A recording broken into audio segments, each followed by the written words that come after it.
Welcome to the video of Studio 4 by Softears.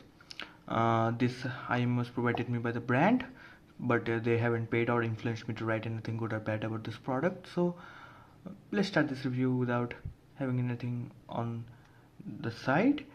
This everything I say and write about this video or review is totally mine. No one influenced me. First of all, this Softears Studio 4 comes in this beautiful pelican box. When you open it, you will be greeted by this soft mesh. The best thing about this bag is this two pouches, small pouches, mini pouches, and a cable organizer. I don't know who uses that, but you might like it. And then two ear tips. I haven't used any of the ear tips yet. I always use the Divinus Velvet tips, which I am currently using with the gate, this Tangzu gate. So that's it, and let me show you the set. This is the set. They are black, as stealthy as they can. They don't have a speaker grill. The cable is very nice though. It's soft and it doesn't have any memory as such. They fit quite well. The main problem that I want to talk about it first is the air pressure buildup issue. So you can see it being a 4BA IM, this houses 4BA as its counterpart, which is the Softears RSP. They both offer a different great sound. Indeed, the Softears is a brand that provides you with in the DNA of this company is natural and neutral tuning. Although they don't let the tuning get boring or anything like that, they play very beautifully with the neutral tuning.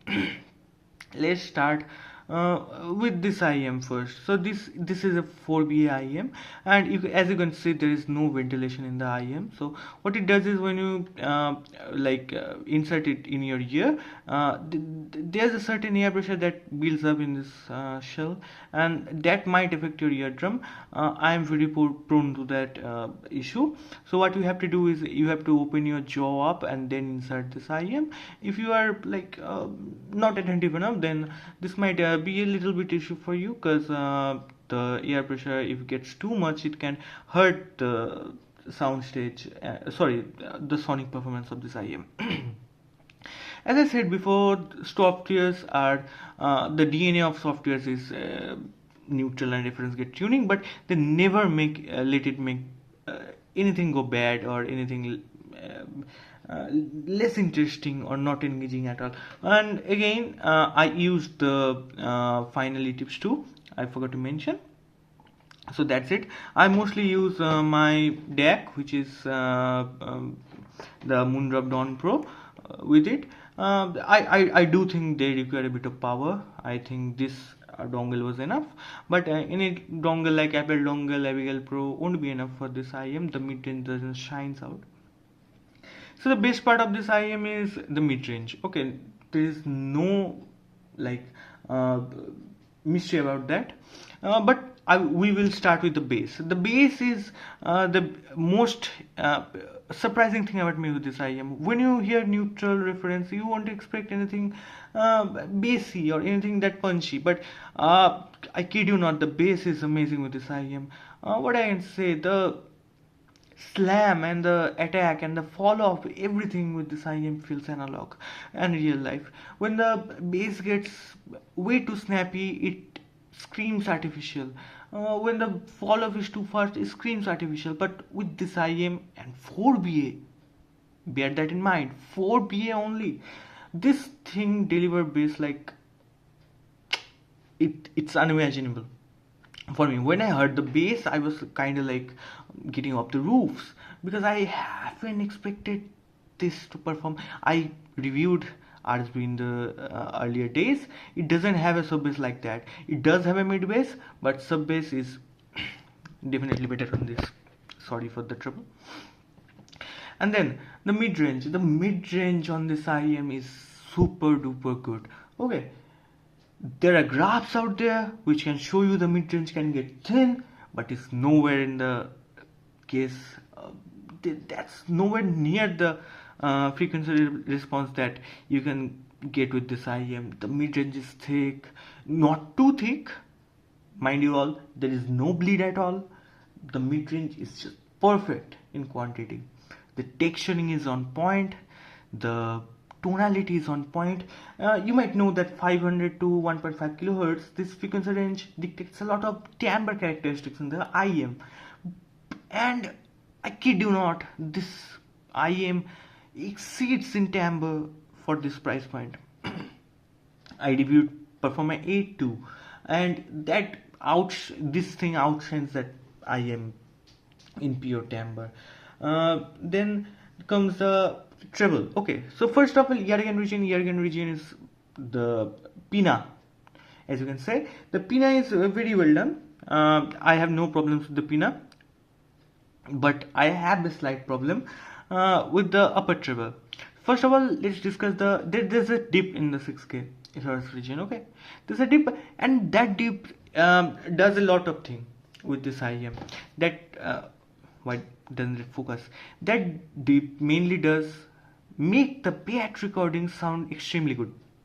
So if you think words like reference and neutral, you might think that it should project everything with utmost honesty to its mastering quality, but it's not that the case with this IEM.